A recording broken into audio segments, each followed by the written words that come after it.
Wish you a good day to all, dear ladies and gentlemen. I am Sanasi Saniviratna. I have been conducting classes for BA in English external degree offered by University of Sri Jayawardhanapura for a period of 20 years. Up to now, I have guided more than 1,000 graduates.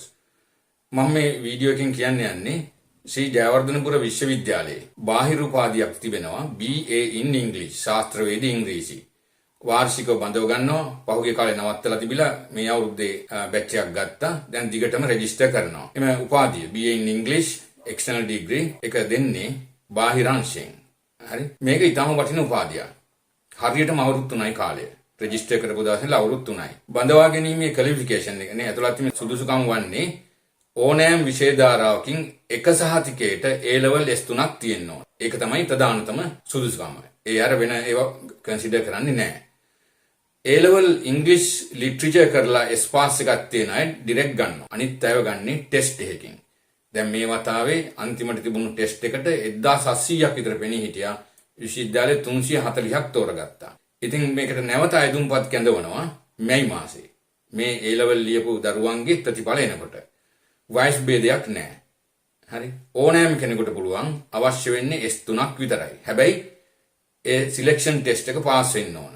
මේ selection test එක ලෝ entrance තරමටම දැන් competition එකක් තියෙනවා. හරි. ඒ වගේම නේ තරංගකාරීත්වයක් තියෙනවා. මොකද ලියන හැමෝම ඉංග්‍රීසි දන්නේ නැහැ තමයි මේක ලියන්නේ. ඒ නිසා මේ සිලෙක්ෂන් ටෙස්ට් එකට රෙඩි වෙන්න මම ක්ලාසස් කරනවා. ඒ සම්බන්ධව දැනුවත් කරන්න කතා කරේ.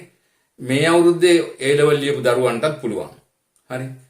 වයස සීමාවක් නැහැ. අවුරුදු 60 කෙනෙකුට උනත් පුළුවන්. මේක හදාරන්න. හරි සමහරව අහන අපිට වයස ප්‍රශ්නයක් නැහැ. ඒක මේක නැහැ. ඔබට A level S3ක් තියෙන්න ඕන. ඉංග්‍රීසි වලට වෙන ක්වොලිෆිකේෂන් මොනවත් බලන්නේ නැහැ. අර A level English literature තියෙන අය ඩිරෙක්ට් ගන්නවා. A level S3 එක සමහරව අහන අපිට C2 S එකක් තියෙන. ඒකට බැරිද කියලා. අවම සුදුසුකම S3යි. හරි S pass 3ක් තියෙනවා නම් මේකට ඇප්ලයි කරන්න පුළුවන් අවුරුදු 3කින් ඔබට ඉංග්‍රීසි උපාධිධාරියෙක් වෙන්න පුළුවන් ඊට පස්සේ ඔබ රෙජිස්ටර් වුණාම කැම්පස් එකේ ඒ ප්‍රොෆෙසර්ස්ලා ලෙක්චරර්ස්ලා ඔබට ඔන්ලයින් දේශන පවත්වනවා හරි ඒවා කැම්පස් එකත් එක්ක ඔබට බලා ගන්න පුළුවන් විභාග තියෙන්නේ වසර අවසානයේ විශ්වවිද්‍යාල තුලදී පමණයි ඇසයින්මන්ට් ක්‍රමයක් නැහැ ඒ නිසා ඔබ කැමති නම් මේ උපාධියට අයදුම් කරන්න හරි හැබැයි මේ සිලෙක්ෂන් ටෙස්ට් එක පාස් වෙන්න ඕන සමහරව හිතන්නේ අපිට ඉංග්‍රීසි පුළුවන් කියලා ටෙස්ට් එක සීරියස් හරි ඒක ඉස්සෙල්ලා දැනගන්න ඕන සාමාන්‍ය දැනීමක් තිබුණට මදි මේක ප්‍රැක්ටිස් වෙන්න ඕන ඒ නිසා මම සිලෙක්ෂන් ටෙස්ට් එකට BA in English selection test එකට ක්ලාස් පටන් ගන්නවා ඒ පටන් ගන්න දින මේකෙදී සඳහන් කරනවා හැමදාම අඟහරුවාදා බ්‍රහස්පතින්දා රාත්‍රී 8 ඉඳලා 11 වෙනතුරුත් සැටර්ඩේ 8:30 ඉඳලා 12:30 වෙනකනුත් තියෙනවා පන්ති එන්න බැරි අයට රෙකෝඩින් එක අනිවාර්යෙන් දෙනවා ඒ නිසා ඔබ මේ සඳහා උද්‍යෝගිමත් නම් ඔබ කැමති නම් ඉංග්‍රීසි උපාධිධාරියෙක් වෙන්න මට WhatsApp message එකක් එවන්න මම අදාළ තොරතුරු ලබා දෙන්නම්. වෙන උපාධි තියෙන අයටත් පුළුවන්. දැන් සමහරුන්ට කියන අපිට මැනේජ්මන්ට් ඩිග්‍රී එකක් තියෙනවා මට මේකත් කරන්න ආසයි. කිසි ප්‍රශ්නයක් නැහැ. මේකේ තියෙන්නේ ඉංග්‍රීසි විෂයන් විතරයි. පළවෙනි අවුරුද්දේ තියෙනවා ඉංග්‍රීසි ලිටරචර්. ලිටරචර් සබ්ජෙක්ට් දෙකක් තියෙනවා. ඊට පස්සේ ලැන්ග්වේජ්, ග්‍රැමර් සහ ක්‍රිටිකල් රයිටින් කියලා තියෙනවා.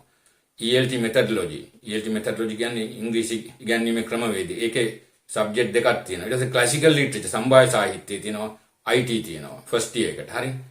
සෙකන්ඩ් ඉයර් එකේ තව විෂයන් 8ක් තියෙනවා. තර්ඩ් ඉයර් එකේ 6ක් තියෙනවා. ඔක්කොම විෂයන් 22ක් වෙනවා. ඉතින් මේ උපාධිය සමහරු කියන කරන්න අමාරු කියලා නෑ. දැන් මේ සැරේ ග්‍රැජුවේට්ලා දැන්ට 40 ගාණක් ඉන්නවා රිසල්ට් මට යපු අය. ගිය අවුරුද්දේ 252ක් හිටියා. මොකද ඇරියස් බැචස් වල 19 20 21 ඔක්කොම එකතු වෙලා කොවිඩ් කාලේ. ඒ නිසා මේ විශ්වවිද්‍යාලය එහෙම අසමත් කරන එකක් නෑ. Tamanට පාස් වෙන්න බැරි එකේ ප්‍රශ්නයක් තියෙන්නේ. පාස් වෙන්න බැහැ කියන්නේ මේ ඉංග්‍රීසි ප්‍රශ්නේ නෙමෙයි. මොකද සිලෙක්ට් වෙන ඔක්කොම පුළුවන් අයනේ. වෙනත් ඔය පෞද්ගලික ගැටලු රැකියාවේ ගැටලු අරම හින්දා තමයි හුඟක් අය මගදී මේක අතාරින්නේ. ඉතින් ඔබ මේකට ඉන්ටරෙස්ට් නම් ඉදිරියේදී මේ උපාධිය හදාරන්න මැයි මාසේ තමයි ඇප්ලිකේෂන් කෝල් කරන්නේ. මැයි ඉඳලා සිලෙක්ෂන් ටෙස්ට් එක අගෝස්තු විතර වෙනවා එතකොට. මාස 3ක් 4කට පස්සේ තමයි ටෙස්ට් එක තියන්නේ. හරි. ඔබ ඊට පස්සේ රෙජිස්ටර් කරන්නේ දෙසැම්බර් වල ඊළඟ අවුරුද්දේ බැච් එකට. හරි. ඒතර අවුරුදු 3කින් හරියටම කම්ප්ලීට් වෙනවා. තව විස්තර අවශ්‍ය නම් මට පණිවිඩයක් වෙන සහභාගී වෙන්න කැමති නම් සිලෙක්ෂන් ටෙස්ට් ක්ලාස් එකට කරුණාකරලා මට මෙසේජ් එකක් එවන්න. Thank you.